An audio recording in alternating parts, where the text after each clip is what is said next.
Good morning, dear students. I hope you all are fine and healthy. Now let's begin with our next topic of grammar, that is active and passive voice. After watching this video, you will be able to define what is active voice and passive voice. You'll be able to identify examples of active and passive voices, and also you'll be able to convert active voice sentences into passive voice. Look at these two sentences. The first sentence is, he reads a book. And the second one is, a book is read by him. Now, what is the difference between these two sentences? The first sentence, he reads a book. In this sentence, he is the subject of the sentence and is the performer of the action. Whereas in the second sentence, a book is read by him, a book is the subject, but it is the receiver of the action. Means the action of reading is done by someone else. And the sentence in which the subject is the performer of the action is in active form, and the sentence in which the subject is the receiver of the action is in passive form.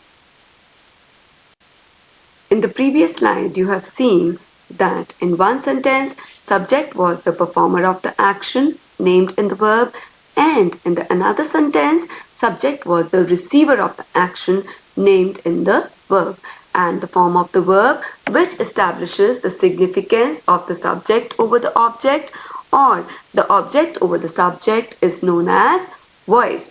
But remember, children, that only a transitive verb has got two voices. That is active voice and passive voice. Now you might be confused that what is a transitive verb? A transitive verb is a verb that has got an object. Now coming back to this, the first one is active voice. A verb is said to be in the active voice when the subject is the doer or the performer of the action. For example, Sam writes a letter. In this, Sam is the performer of the action writes. And what he is writing? A letter. So a letter is the object, and it means that it is a transitive verb, and since the doer of the action is Sam, so this sentence is in active voice. Now look at the second one, that is passive voice. A verb is said to be in the passive voice when the subject is the receiver of the action named in the verb. For example, a letter is written by Sam. In this, a letter is written by someone else. Means a letter, that is the subject of the sentence, is the receiver of the action that is done by someone else. So, this verb is said to be in passive voice. Why do we use active or passive voice? As far as active voice is concerned, we use it in our day-to-day lives as we normally lay more emphasis on the subject. For example, I am reading a book, she is sleeping, he is playing football, and so on. Moreover, active voice is less awkward and clearly states the relationship between the subject and the action. Whereas passive voice is used when we want to give more importance to the object rather than the subject who performs the action. For example, this house was built in 1989. Now, what is more important that when was this house built? And it is not important that who built that house. So, in order to frame this sentence, we use passive voice. Secondly, we use passive voice when the subject is not mentioned or we are not aware of the subject. For example, the door was left open. Now, who left the door open is not known. Or you can say we are not concerned that who left the door open. The main thing is that the door was left open. Children, please remember that passive voice is often used in describing processes, drafting newspaper headlines, etc. Now, let's learn the steps to transform an active voice sentence into passive voice. Step 1. Identify the subject, verb, and object of the sentence. Step 2. Interchange the place of the subject and the object. Now look at this sentence. The dog chased the cat. This sentence is in active voice because the subject of the sentence, that is the dog, is the performer or the doer of the action chased, and it is chasing the cat, that is the object of the sentence. Now we have to convert this sentence into passive voice. So if you remember, what was our step 1? To identify the subject, verb and object. The dog is the subject, chased is the verb, and the cat is the object. Now children, I would like to give you a tip about how to identify the object of the sentence. Ask a question like this. The dog chased whom? Or the dog chased what? If you get the answer of what or whom, then that is your object. Now, moving on to step 2, interchange the place of the subject and the object. Now in sentence 1, the dog was our subject and the cat was our object. Now our object will become the subject. So the cat has become the subject and the dog has become the agent or the object. Now see children, please notice that there is a change in the verb as well. In first sentence, second form of the verb is used, but when we have converted into passive voice, we have used was plus past participle form of the verb, and along with that we have also used the preposition by. So the sentence has become the cat was chased by the dog. Let's move on to step 3. According to the tense of the verb and the number and person of the subject, use an appropriate form of the primary auxiliary be. Children, I hope that you all remember the forms of the primary auxiliary be, but for your reminder, I have again written here. For present tense, we use is, am or are. If the sentence is in past tense, then we will use was or were. If the sentence is in continuous or progressive tense, then we will use being. If the sentence is in perfect tense, then we will use been. If there is an infinitive in the sentence, then we will use to be.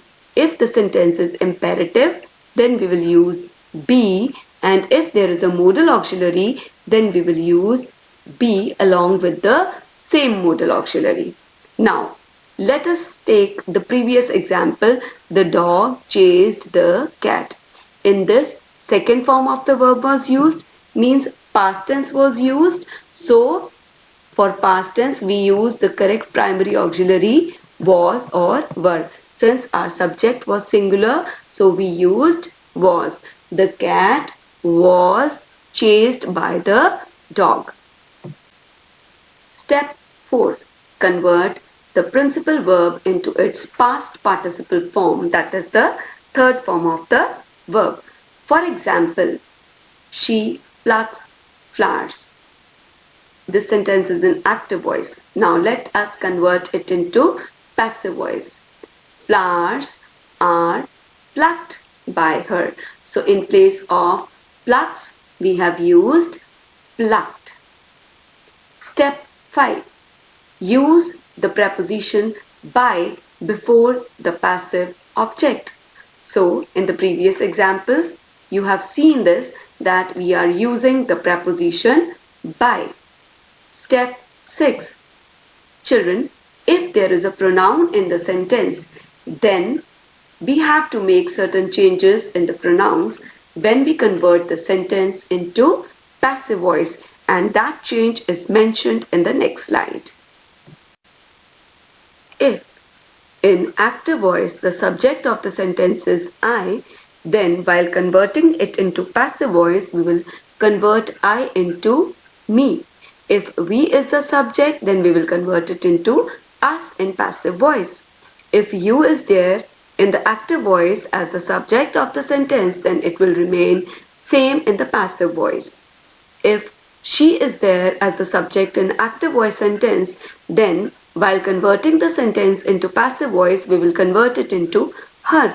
He will be converted into him. They will be converted into them in the passive voice. But if any name is there in the active voice sentence as the subject of the sentence, then the name remains the same. Besides remembering these steps, you must remember this. When we change a sentence from the active voice into the passive voice, the tense of the verb remains the same. For example, Rahul plays football. Now, since children, this sentence is in present tense, so we will not change the tense of the sentence. But yes, we need to follow all the steps. That is, identification of the subject, verb and object. Step 2, interchange the place of the subject, verb and object. Step 3, use an appropriate form of the primary auxiliary be. Step 4, convert the principal verb into past participle. Step 5, use the preposition by. Now, look at this sentence. Football was the object of the sentence, so we will convert it into the subject of the sentence. Football is played. So we have made the use of the correct primary auxiliary is, and we have converted the simple present tense, that is the principal verb plays, into the past participle played. And we have used the preposition by, and since there was a name in the active voice, so there is no change in that name and the name remains the same. Sentence becomes football is played by Rahul. Secondly, you need to remember that the verb has to agree with the subject of the sentence. Children, as you know that we interchange the place of the subject and the object, so sometimes the object of the sentence is plural. So when we convert that plural object into the subject, so we will use the correct form of the primary auxiliary. Now look at this example. The boy is writing letters. In the active sentence, the subject is singular. So along with that, the auxiliary verb is used. But the boy is writing letters. What he is writing? Letters. Now letters is plural. So when we will convert letters and we will make it our subject, so our subject becomes plural, so we will not use the primary auxiliary is, we will use are with this, because we will use the primary auxiliary according to the subject of the sentence that we are making. So the sentence will become letters are being written by the boy. Now look at the second example. She writes books. Now books is the plural object. When we will convert it into our subject, so the sentence will become books. Since it is plural, we will use the primary auxiliary are written by her.